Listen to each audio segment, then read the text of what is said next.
ফেনী বাংলাদেশের একটি শান্ত ছায়াঘেরা জেলা। এই নাম শুনলে আপনার হয়তো মনে আসে মিষ্টি মহিষের দুধের ঘি কিংবা সিলোনিয়া নদীর কথা। কিন্তু যদি বলি এই ফেনীর বুকেই লুকিয়ে আছে দ্বিতীয় বিশ্বযুদ্ধের একটি ভয়ঙ্কর গোপন অধ্যায়, যদি বলি একসময় এই মাটিতে নেমেছিল আমেরিকান বোমারু বিমান, হ্যাঁ, আপনি ঠিকই শুনেছেন। যে ইতিহাস কেউ মনে রাখেনি, যে অতীত ধুলি চাপা পড়ে গেছে, আজ দ্য রিভিল মাস্টার সেই রহস্যের কফিনের ঢাকনা খুলবে। ফেনী এয়ারফিল্ডের সেই বিস্তৃত গল্প যা আপনার ধারণাকেও পাল্টে দেবে। স্বাগতম দ্য রিভিল মাস্টারে। আজ আমরা এমন এক ইতিহাসের সন্ধানে নেমেছি যেখানে বাংলাদেশের একটি প্রত্যন্ত অঞ্চল জড়িয়ে গিয়েছিল বিশ্বের বৃহত্তম যুদ্ধে। 1944 সালের কথা, যখন পৃথিবী জ্বলছিল দ্বিতীয় বিশ্বযুদ্ধের আগুনে। তখন বার্মা ক্যাম্পেইনে ব্রিটিশ ও মিত্র বাহিনীকে সাহায্য করতে ভারত বর্মা সীমান্তে তৈরি হয়েছিল শত শত বিমান ঘাঁটি। এর মধ্যে একটি গুরুত্বপূর্ণ ঘাঁটি ছিল ফেনী এয়ারফিল্ড। কিন্তু প্রশ্ন হল, এত গুরুত্বপূর্ণ একটি সামরিক স্থাপনা কেন আজ সম্পূর্ণভাবে বিস্তৃত? কেন নতুন প্রজন্ম জানেই না যে তাদের মাটিতে আমেরিকা তার বোমারু বিমান নামাত? ইতিহাস বলছে ফেনী এয়ারফিল্ড তৈরি হয়েছিল 1944 সালে। এটিকে নিয়ন্ত্রণ করত United states army air forces বা USAFF। এই ঘাঁটি ব্যবহারের মূল কারণ ছিল এর কৌশলগত অবস্থান। ফেনী থেকে খুব সহজে জাপান নিয়ন্ত্রিত বার্মার দিকে বোমারু বিমান চালানো সম্ভব ছিল। এটি ছিল মার্কিন যুক্তরাষ্ট্রের 10ম বিমান বাহিনীর একটি অংশ। এই রানওয়ে শুধুমাত্র একটি ঘাঁটি ছিল না, এটি ছিল ব্রিটিশদের হয়ে জাপানের বিরুদ্ধে আকাশযুদ্ধে আমেরিকানদের অপারেশনের মূল কেন্দ্র।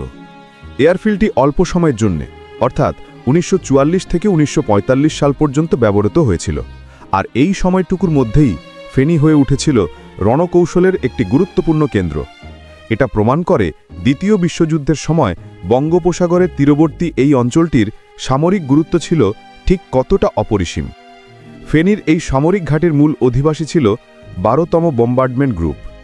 এই স্কোয়াড্রনটি কুখ্যাত ছিল তাদের শক্তিশালী B-25 মিচেল মিডিয়াম বোমারু বিমানের জন্যে।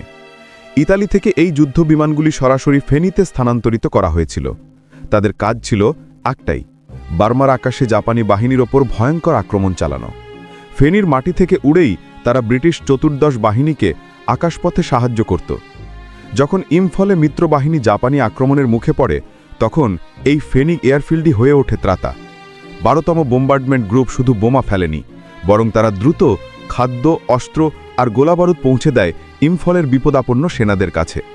যুদ্ধক্ষেত্রে সরাসরি সামরিক সাহায্যের পাশাপাশি 12তম কমব্যাট কার্গো স্কোয়াড্রন ব্যবহার করা হয়েছিল।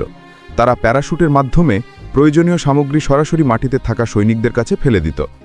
অর্থাৎ ফেনীর এই ছোট্ট এয়ারফিল্ডটি একই সাথে ছিল একটি মূল বোমারু বিমান ঘাঁটি, একটি যোগাযোগ কেন্দ্র এবং বিমান মেরামতের জন্য একটি বিশাল রক্ষণাবেক্ষণ ডিপো।